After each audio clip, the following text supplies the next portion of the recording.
morning. I hope you're doing fine. Today we are going to do a different video. But first of all, thank you for joining me in this moment. We have a lot to talk about. There are so many questions there that I'm going to try and just guide you as much as I can, guys. So first of all, I want to thank my subscribers. And as you can see now, my name is running down there. And please like, share, and subscribe to my YouTube channel.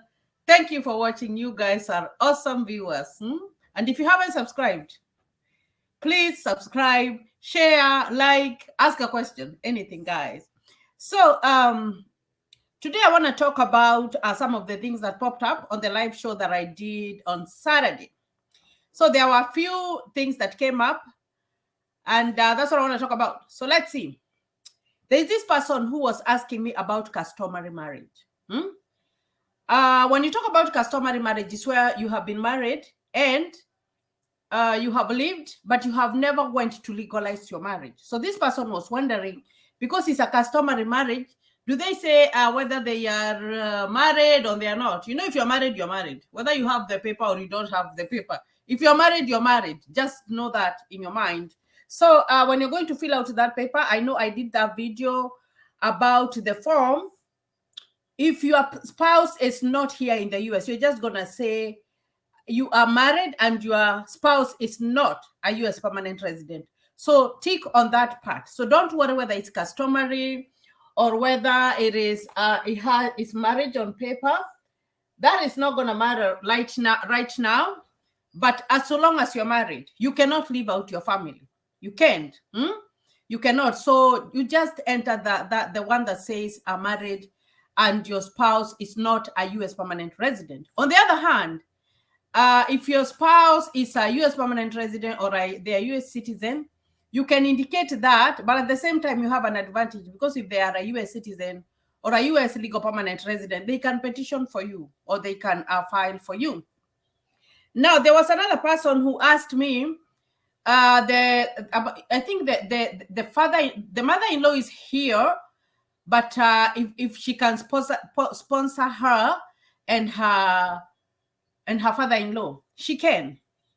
But when you come to sponsoring people, that takes a longer time, and it's a different area. It's very different for DV lottery, but someone can sponsor you so that you can come and live in the US. That one works. That one works. So they can do that, but that one is not like the DV lottery, guys. It takes a process. It takes some time for them to sponsor you, their forms to be filled and all that. So that's a little bit different. But if they can. And you find that when someone's spouse is here, you can apply, or even if you have a fiancé, you live in the US and you have a fiancé out there, you can petition for them. And then you go through all that stuff, the marriage visa. And then when you come here, the fiancé visa, when you come here, you have to get married very fast. And then you can proceed. So those are the things. Now, if you are over 21 years, let me talk about over 21 years. You find that, yes, your sibling or your parent, they can sponsor you, but it takes a longer time, guys, because at that time you are an adult. So you have to put all these things into perspective and see, if you are over 21 and you're waiting for your parent to invite you to come here, it might take a long time because you are an adult. But it's a little bit different for minors. But at the same time, it's still a different process, guys. When someone is here and they are trying to petition for someone who is outside the US to come here. So it normally works like that. I know someone who had lived here for a long time, and then he had kids and all that. But then when he got his citizenship, he had to file for his wife and his kids. And I was just having a conversation with him that they had to do a DNA test so that they could make sure that those were his kids and that was his wife. So I hope that one is clear. Now, there's another thing that I want to talk about, the photo. Guys, I have a full video about the photo. So I need you to go there, and I'm going to link it here. It's gonna run as it's gonna run up there on this video, so that you can click on it and follow the instructions of the photo. Now, When you look at the screen that is running there, down there, after the October visa bulletin, I have put a reference there where I read this information and bring it for you. It is called travel.state.gov because there was someone who was asking about that. So when you read the numbers that are running down on my screen, you are going to see the website. I've just cited reference. So if you want to go look at it, you can type travel.state.gov, and it has to end with a gov because there are so many websites that have immigration stuff. So you want to make sure that it has a gov if you want to look at that information. And like I said, my work is just to give my input because I came here with a green card. I've gone through that whole process. I'm a US citizen. So it's just to give my experiences and just try to help someone. So if you want more information, go there and look at that website and you will get clarification. Because you have to verify. It's very, very, very important for you to verify. There was another person who was asking me about the Kenyan zip code. Now, the zip codes work well here. We are like zip code oriented. So you find that every place has a zip code. But if you have a PO box, that the person who gives you a PO box, or if you have a PO box, when you look at it completely, he has PO box for whatever, and that place. That's enough, guys. I told you not to worry so much about the application for the PO box or the address, the post mail.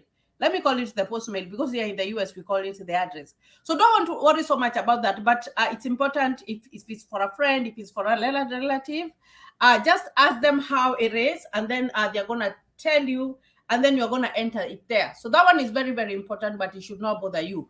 On the other hand, when you're filling out your DS-260, you have to have your host's address. And when the host sends you the address, what's going to happen is that they are going to give you even their zip code, so you will not be worried about that. So it's a little bit different with the DS-260 and in the application. So for the application, all they want is that address, that PO box that is near you, or whatever you call it, depending on the country that you are. Because it depends. I coming from Kenya, I know Kenya there is PO box. But the other countries, if there's a mail system, whatever it is, just enter there, and it has to be a good address. But it doesn't matter so much, guys.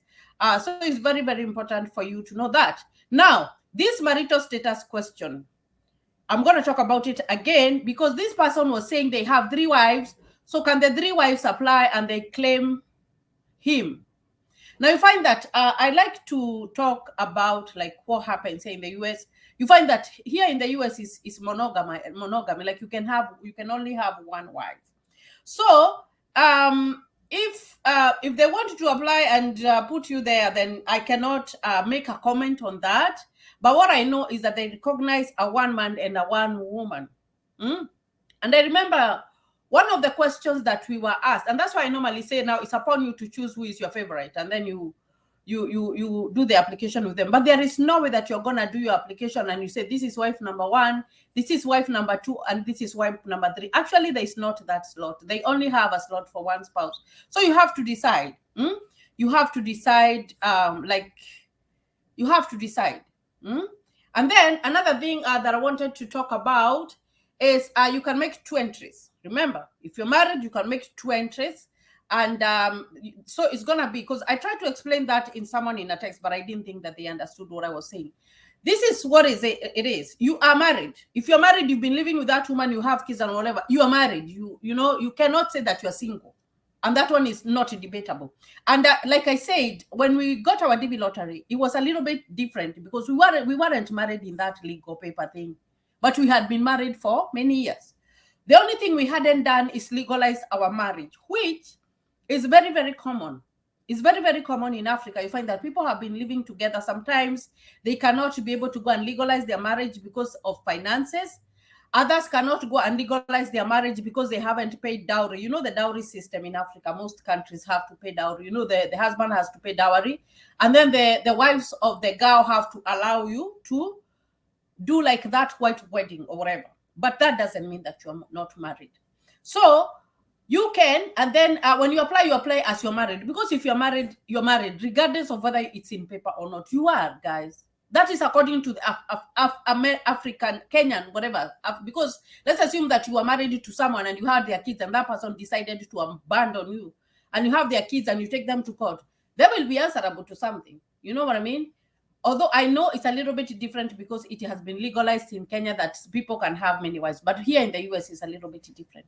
So what I was telling you is that here in the US, if you live with a person and you don't have that marriage certificate, that is your boyfriend. But you guys know well that it doesn't work like that in Africa, because we find that you can be married even for 20 years, 30 years, 40 years, and yet you haven't went to get the paper. And it's not because you do not want to, because of all those dynamics that are, that involve a marriage, especially the customary marriage. You have married your wife, yes, you live together, but you have to go through all these processes of bridal thing and everything until the parents of the girl give you consent. I know some things are changing, whereby some parents, they're like, you just go and get married if you want to go and get married. But there are some that you have to follow all those processes. You do the dowry, you go, especially in the Kikuyu culture, it's a little bit so many steps that you have to do. But I know it has changed. But you should not be worried whether you have that marriage certificate or not, especially if you haven't won your DV lottery. Like I told you, I didn't have it, and we did do our application for the marriage certificate after we had won the DV lottery, guys. So that should not worry you so much.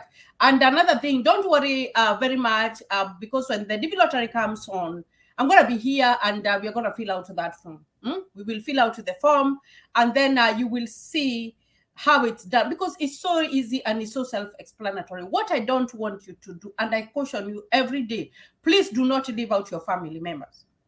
Do not leave out your wife, and do not leave out your children, because you can leave them out if you want to, but that is lying. If they know that you left your family out, that you will be disqualified. Remember that paper that they say that I did that video about the rules that you must follow, because rules are set to be followed. If there is no rules, then there could be chaos. So that's one of the things. It's a requirement, and I think I would say, like, it's a must. If you're married, you are going to enter your married, and you are going to put your kids there, because it's important. It's very, very, very, very important. The other person was asking about the place of birth. The place of birth, you know where you live in that place. There's a name for that place. Please enter that one, because that's where you were born. Because that one you need to type. There's the other question that is asking about you feel your country of eligibility. That one gives you a drop down. So that one you really have to enter the country that you were born. But this other one, you can enter if you were born. I remember ours when we did do our application. Actually, I entered the village that I was born in. I didn't even say that I was born in the county or whatever. I know there's a county system and whatever. No, I just said the village. So put that one there, because that is where you are born. So don't fret so much about that question. There's another person. I also want to talk about the DV 2022. It's ending September 30th, guys. So that one is ending. It's capiche gone.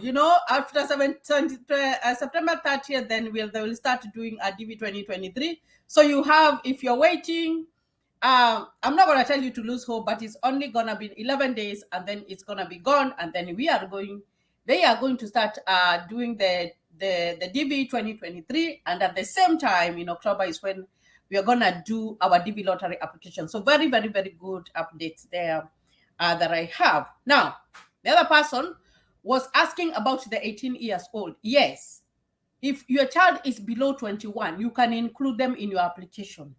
And if they are 18 and above, they can do their own separate application. So that gives them 2 chances.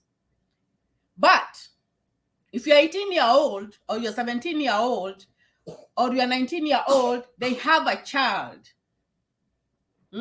They have a child. You cannot include that child in your application, because that's a grandchild. That is not your, the DV lottery revolves around the nuclear family. Like, the way I understand it, the way I read it, it revolves on the nuclear family. So it's very, very important for you guys to know that. But please don't leave your families behind.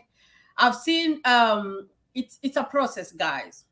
when you get your DV lottery, first of all, you cannot start on being untruthful. Because I remember when I went to get my citizenship, and we did apply our citizenship like on the 6th year after we had come to the US. When I went for my interview, because you have to go for an interview, there are these questions that you're given that you have to work on, and then they go and ask you questions for you to get your citizenship.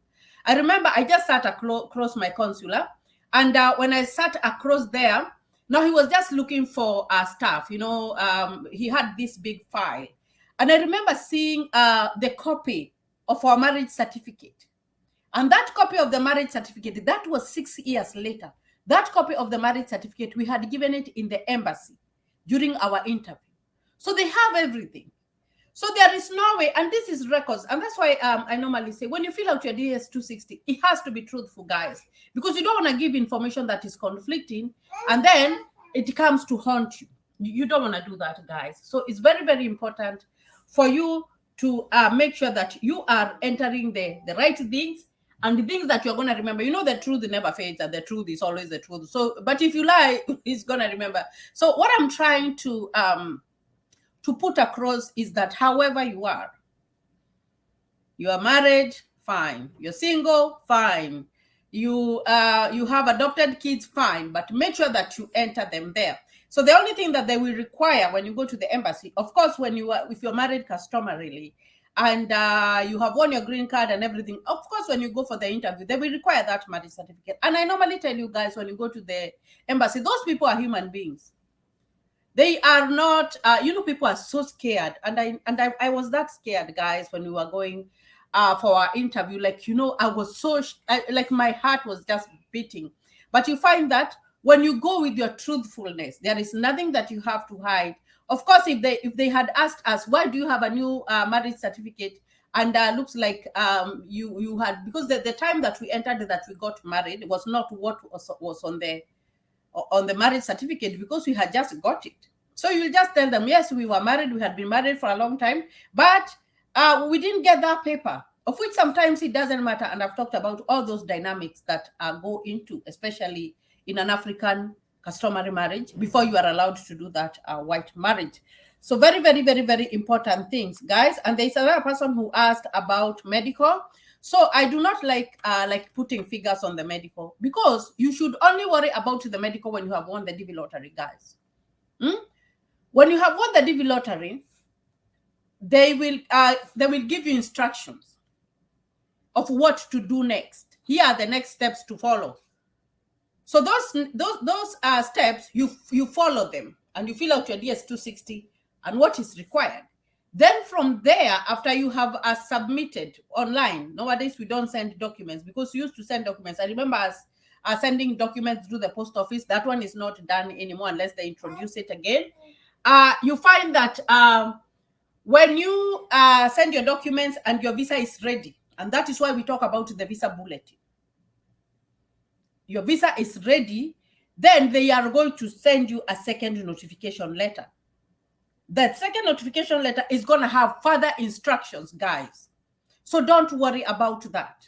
It's going to have further instructions, and those further instructions are going to tell you you're going to do 1, 2, 3, 4, and then you follow that. You see what I mean? And they are going to put the price there of the medical, and they're even going to put the price of the visas there. So don't worry so much about that, guys.